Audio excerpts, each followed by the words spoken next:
ఇలాంటి వ్యక్తిని నేను చాలాసార్లు చెప్పాను. అతను ఒక స్ప్లిట్ పర్సనాలిటీ, ఒక సైకో. ఆయన అనుకున్నదే రైట్ అని మనం నమ్మిస్తాడు, మెస్ప్రిజం చేయడం, అదే మాట్లాడుతూ. ఇప్పుడు కూడా ఈ రోజు కూడా చూశాను నేను. మా ఇంటిని కాపాడుకోవడానికి ఆ పక్క వచ్చే నీళ్లు ఈ పక్క పంపించానంట. Can you tell? బుద్ధి జ్ఞానం ఉందా? మీరు కూడా వినేవాళ్ళకి మీకు ఏమన్నా ఉందా? అలాంటి వ్యక్తులు సమాధానం చెప్పమని అడగడానికి మీకు మనసు వచ్చిందని అడుగుతున్నా. ఎందుకు అటువంటి చెత్త మనుషులతో స్పందించాలనా? కాదు,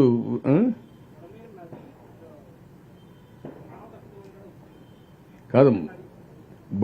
బుడమేరు నది అది ఒక వాగు, అది ఒక డ్రెయిన్కు నదికి డిఫరెంట్ తెలియని వాటిని ఏమంటాం? ఇంకా అలాంటి వ్యక్తిని మేము మాట్లాడుతున్నాం. ఇప్పుడు దానికి గేట్లు ఎత్తేసామంట, దానికి నీళ్లు ఈ పక్క నుంచి ఆ పక్క పంపించామంట. మా ఇల్లు అవతల సైడ్ ఉంటుంది, బుడమేరు యువతల సైడ్ ఉంటుంది.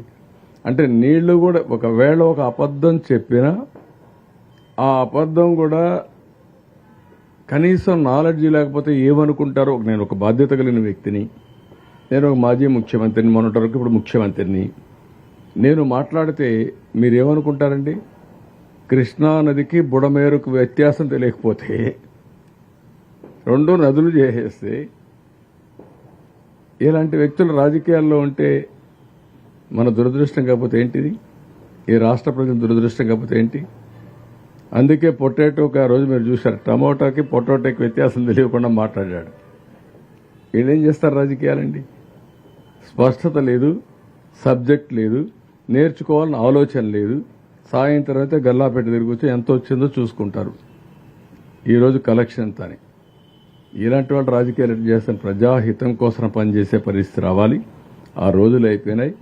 మొన్నటి వరకు మోసాలు చేశారు, కానీ మీ మోసాలు ప్రజలు అర్థం చేసుకుంటారు.